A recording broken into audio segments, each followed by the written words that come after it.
Hello Whisky fans, I hope you're all having a wonderful December. Hopefully a lot of you are easing into the Christmas wind down ahead of our Christmas holidays. And let's see if we can make that even better by finding some more Christmas spirit with our next dram, December the 9th. Which is missing. There it is, December the 9th. Let's see what we've got. So, doing this blind as with all the others. Yesterday we had the Glen Scotia 18-year-old, which I wasn't completely blown away by, but I still think that this advent calendar so far, if everything continues as it has been so far, is a great buy, because I think that if you're looking at value, I think the standard advent calendar, especially if you're new to whiskey, is an outstanding buy in terms of value and what you get out of it. But this one, at least so far, I think the quality has been that little bit higher, and I think it's worth the difference. So label away, crack the seal, let's get some in the glass, see what we've got today.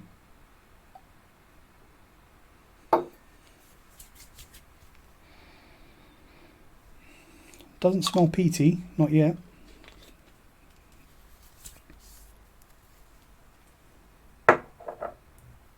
It's always a relief when I actually get the label out of sight. The danger of accidentally seeing something is gone.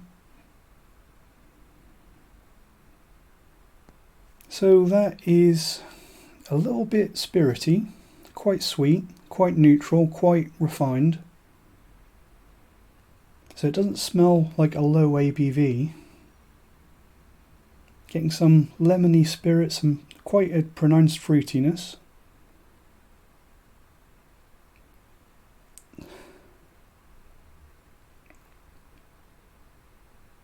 Doesn't smell immediately overly old.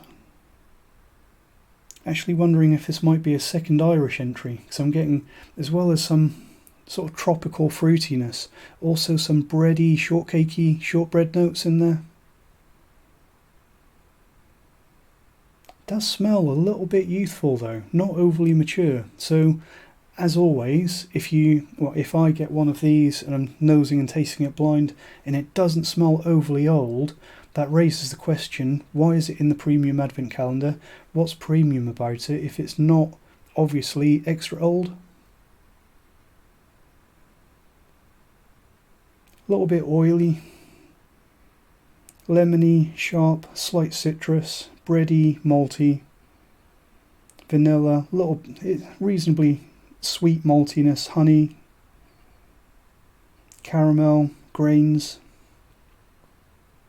So a very nice nose, but not a lot to go on so far. There's no way that I can hazard a guess as to what this is just from the nose, at least not so far. Let's have a sip.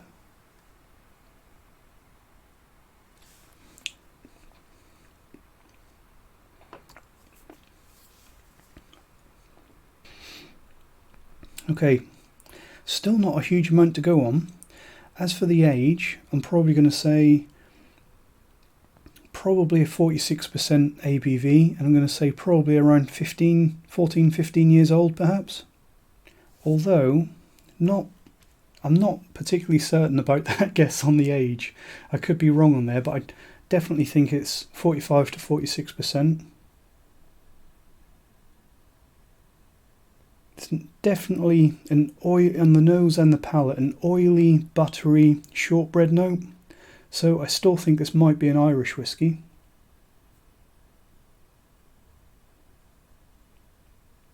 But as to what is special about this, I don't know. And that's not to say it's bad. It's not bad at all. But I definitely couldn't imagine spending more than £45 on this one. Slight floweriness, sort of floral quality coming through on the nose now. But really it's quite simple, quite Irish, fruity, not over the top on the tropical fruit note, but it's definitely got that sort of fruit salad, fruit salad, floral, cakey, shortbread note. Let's have another sip.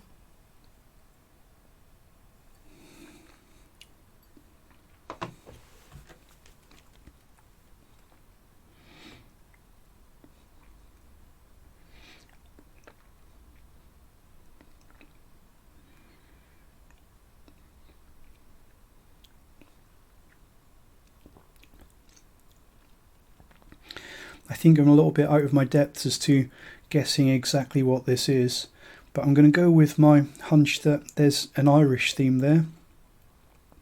Maybe like something 18 years old from Bushmills, or does taste a little bit Bushmilly. Maybe like a special edition, like Yellow Spot, something like that.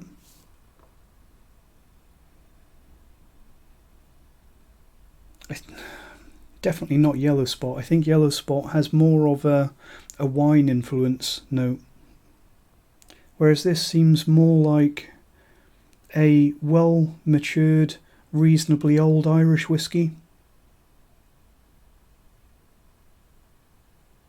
Teeling? I don't think it's Teeling. Teeling tend not to bottle things at a higher age that are sort of bare distillate like this. It's mostly distillate with a bit of cask influence.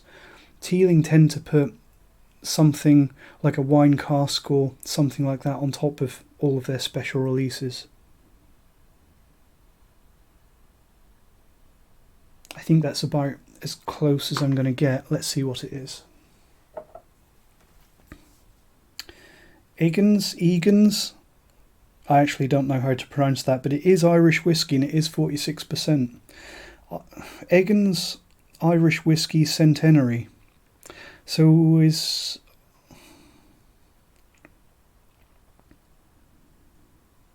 to be perfectly honest, I'm guessing that Centenary is in celebrating 100 years of a distillery, but I have no idea where that's made. Let's do a little bit of research.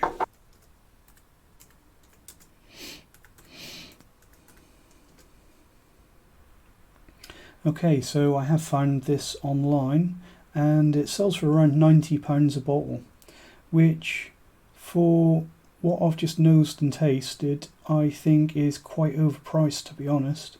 So it's good that and hopefully some of you have been able to try this, because it's an interesting whiskey and it's a really good whiskey, but I would not want to pay that much for this one. And it says 46%, released to commemorate 100 years since the passing of their co-founder.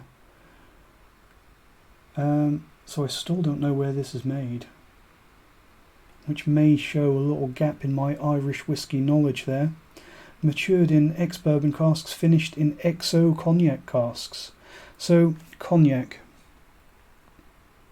Cognac's not always an easy one to pick out compared to sherry or port or Madeira or Barolo or red wine or all of those things. Cognac can tend to be a lot more subtle.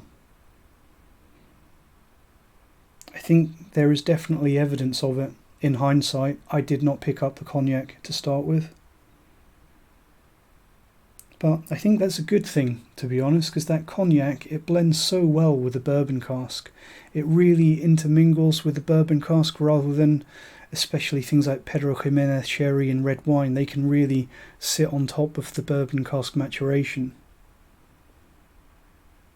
But there's definitely a sweet floralness and a creamy sweetness that comes through. You can tell it's from that cognac cask in hindsight. And it does work pretty well. Just the tasting notes on this website that I've found, which can more often than not be disregarded. They're saying a balance between creamy vanilla, malty cereals and sweet apricot. So apricot, yeah, fruity, sweet, playful tropical fruitiness. There's definitely some cereals in there. I don't think there's an age statement on this one though. And to be honest, I'd be surprised if that's much more than probably what I said, 14, 15 years old. Of course, it could be, but it doesn't smell or taste like it is to me. So that's a good whiskey, and it's an interesting whiskey, and it's probably a whiskey that I'd definitely not have bought a whole bottle of. So it's one that I wouldn't have been able to try if it wasn't for the advent calendar. So in a way, that's a result. So let me know in the comments what you thought of this one, what you think of Egan's or Egan's whiskey, which I still don't know where that's made. Maybe some of you Irish whiskey enthusiasts in the comments can give me a few more details. Thanks for watching. See you tomorrow. Cheers.